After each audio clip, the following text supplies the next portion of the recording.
आज के इस वीडियो में हम लोग कक्षा 8वीं की गणित में अध्याय 2 यानी कि एक चर वाले रैखिक समीकरण का प्रश्नावली 2.2 के प्रश्न संख्या 1 को देखेंगे। तो देखिए, तो यदि किसी संख्या के आधे में से 1/4 घटाया जाए तो 1/8 प्राप्त होता है। संख्या ज्ञात कीजिए। तो सबसे पहले आपको क्या करना है, संख्या पता करना है। कौन संख्या है, किसी संख्या, तो संख्या पता नहीं है तो क्या करेंगे, माना कि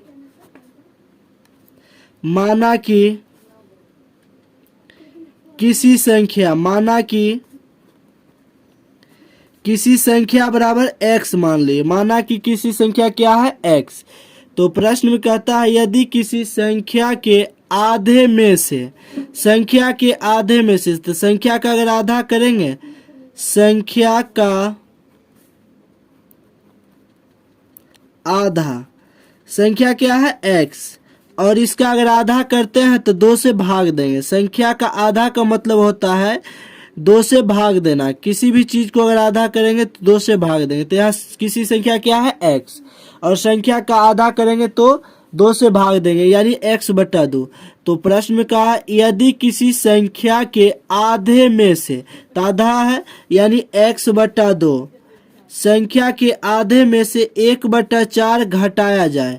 इसी में से 1/4 घटाया जाए मतलब माइनस है। कितना घटाया जाए, 1/4, तो 1/4 घटाया जाए तो 1/8 प्राप्त होता है। कितना प्राप्त होता है, तो 1/8 प्राप्त होता है। तो 1/8 प्राप्त हो, जितना प्राप्त हो उसको बराबर के उस पार लिखेंगे, यानी कि बराबर के उस पार लिखेंगे। अब देखिए, तो क्या करना है, जैसे 2 और 4 का अगर एलसीएम लेंगे तो यहाँ 4 हो जाएगा। 2 और 4 का एलसीएम लेंगे तो 4 होगा। अब 2 से अगर 4 में भाग देंगे तो 2 बार में कट जाएगा। ऐसे समझिए, अगर 2 से 4 में भाग देते हैं तो 2 बार में लगेगा, और 2 को x से गुना करेंगे तो यहाँ 2x हो जाएगा। माइनस है तो माइनस, 4 से अगर 4 में भाग देंगे तो भागफल 1 प्राप्त होगा। 1 को 1 से गुना करेंगे तो यहाँ 1 हो जाएगा। बराबर में कितना, 1/8 हो जाएगा। अब देखिए, तो जैसे बराबर में ऊपर से ऊपर और नीचे से नीचे सामने सामने कट जाता है। जैसे 4 दूनी 8, तो यहाँ कट गया। अब देखिए, तो क्या करेंगे, जैसे यहाँ 2x - 1, अब बराबर 1/2, नहीं कुछ तो नीचे 1। अब बराबर में क्या करेंगे, क्रॉस गुना करेंगे। जब कोई भी संख्या कटने वाला नहीं है तो क्रॉस गुना।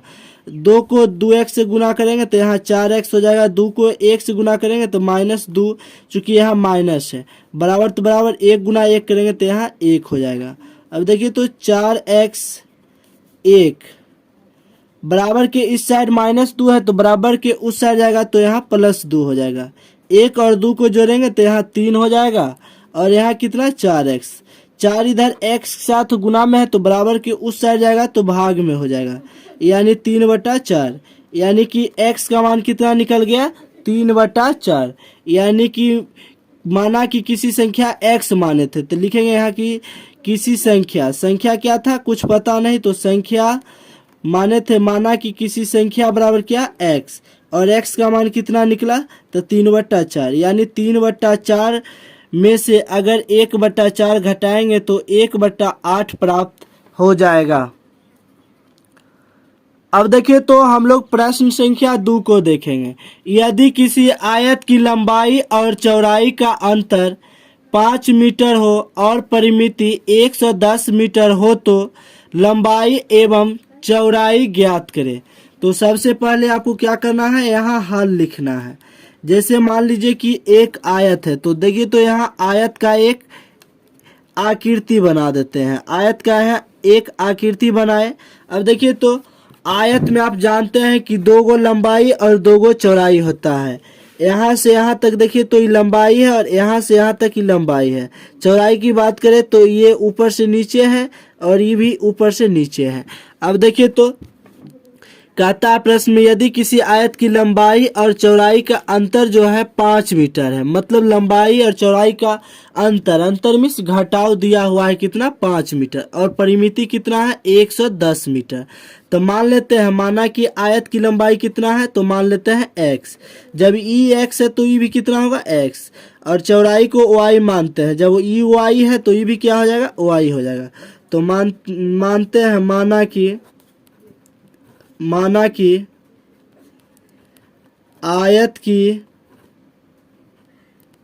लंबाई बराबर क्या x, इसीलिए आयत की चौड़ाई बराबर y। तो प्रश्न में कहता है, मान लिया है आयत की लंबाई x और आयत की चौड़ाई y।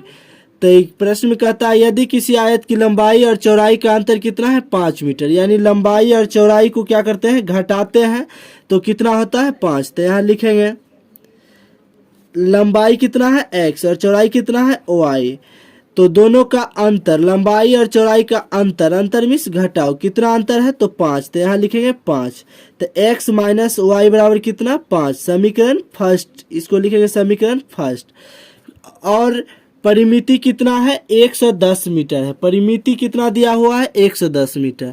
आयत की परिमिति क्या होता है देखिए, तो जैसे अगर यहाँ से हम लोग चलना शुरू कर दिए, फिर ऐसे करके आ रहे हैं, फिर वापस ऐसे आ रहे हैं, फिर जब एक बार यहाँ वापस पूरा चक्कर लगा के पहुँच जाएंगे तो इसी को परिमिति कहते हैं। यानी जब ऐसे जाएंगे तो एक बार x मिला, फिर ऐसे आए तो एक बार y मिला, फिर ऐसे आए तो एक बार ही x मिला, x यानी दुगो x मिला, और फिर यहाँ आएंगे तो दुगो y, यानी कि चक्कर लगाने में दुगो x मिलेगा और दुगो y मिलेगा, वो भी दोनों जोड़कर, तब परिमिति होगा। तो देखिए, तो यहाँ लिखते हैं आयत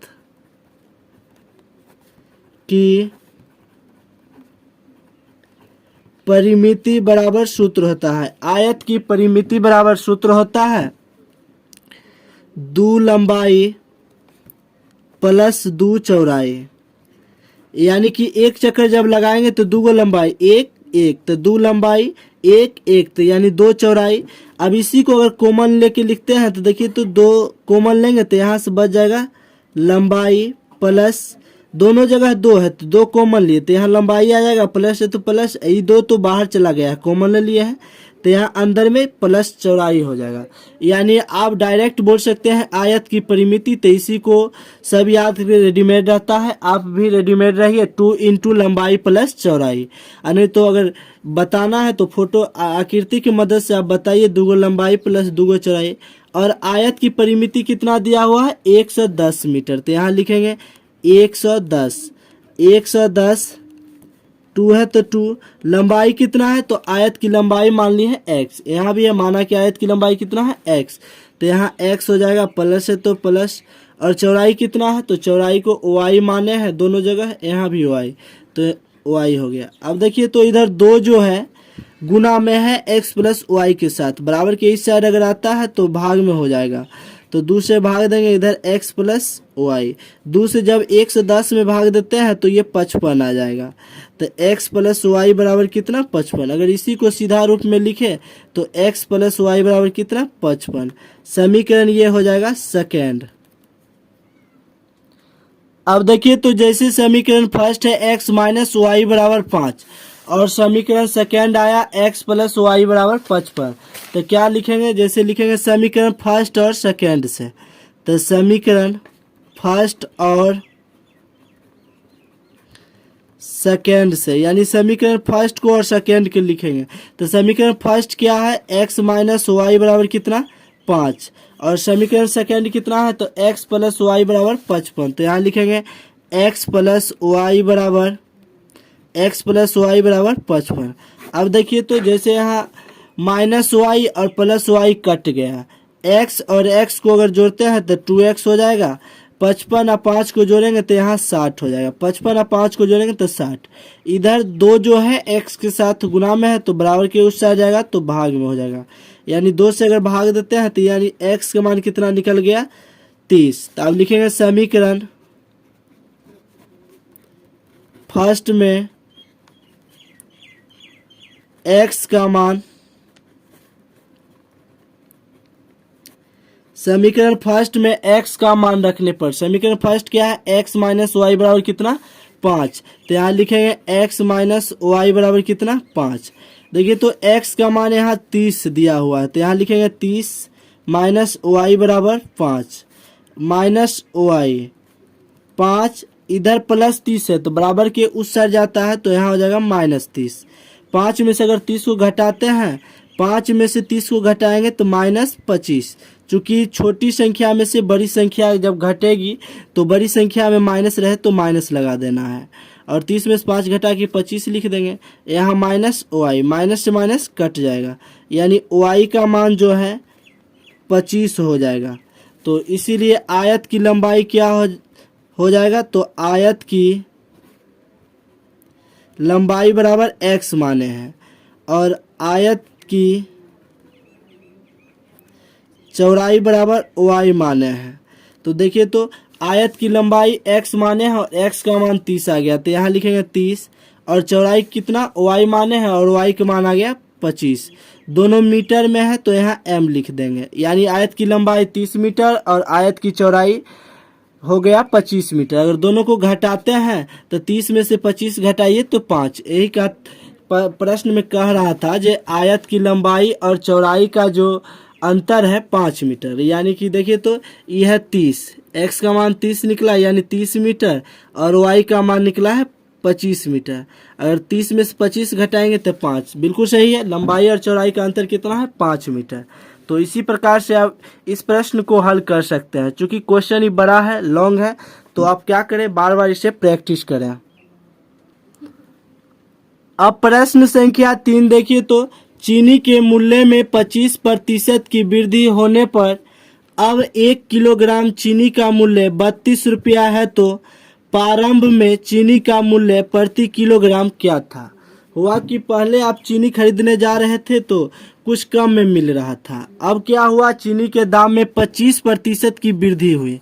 प्रतिशत में जो है 25% की वृद्धि हुई, और 1 किलो आप चीनी आप खरीद रहे हैं तो 32 रुपया मिल रहा है। तो प्रश्न में कहा गया है शुरू में इस बढ़ने से पहले चीनी का मूल्य कितना था, यानी 1 किलोग्राम चीनी पहले कितना हम खरीदते थे, तो ये तो बढ़ा कितना 25%। आप ये समझिए कि कोई भी चीज़ अपने आप में 100% होता है, कोई भी चीज़ अपने आप में 100%, यानी चीनी का दाम पहले जो था वो कितना प्रतिशत था 100%, और बढ़ा कितना, तो 25% बढ़ गया है, तो इसी में लिखेंगे प्लस 25%। अब 100% और 25% को जोड़ते हैं तो 125%। पहले 100% में चीनी खरीद के ले जाते थे पहले, अब जो है 25% बढ़ गया है, बढ़ गया तो बढ़ा कितना, टोटल मिलाकर 100% प्लस 25%, तो कुल मिलाकर 125%। अब प्रतिशत में तो 125% पैसा देना है, प्रतिशत में कितना 125%, लेकिन रुपया में कितना रियल मान जो है 32 रुपया। प्रतिशत में 125% हुआ, रियल मान कितना 32 रुपया प्रति किलोग्राम चीनी मिल रहा है। तो आप देखिए तो अगर 1% का मान निकालते हैं तो ये हो जाएगा 32 और बट्टा में 125, ये 1% का मान हो गया 32 बट्टा 125। अगर 100% का मान निकालेंगे तो 100 से क्या करेंगे गुना, तो यहाँ लिखेंगे 32 बट्टा 125, और 100% का मान निकालना है तो 100 से गुना।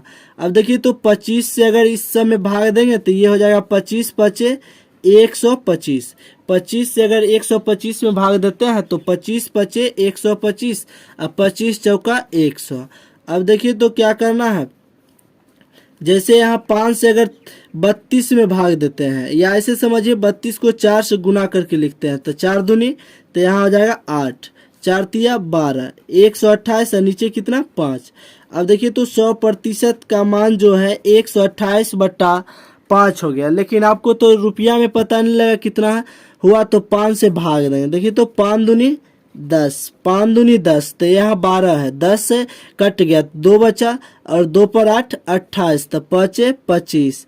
अब देखिए तो यहाँ 25 कटा है, यहाँ 28 है तो 3 बचा, तो यहाँ दशमलव देंगे तो 3 पर शून्य 30, तो 5 छक 30, यानी कि अगर 128 में 5 से भाग देते हैं तो 25.6 रुपया, यानी 25.5 रुपया से कुछ ऊपर हो गया। यानी पहले जो है 25.6 रुपया में 1 किलोग्राम चीनी खरीदते थे, तो वही हो गया प्रारंभ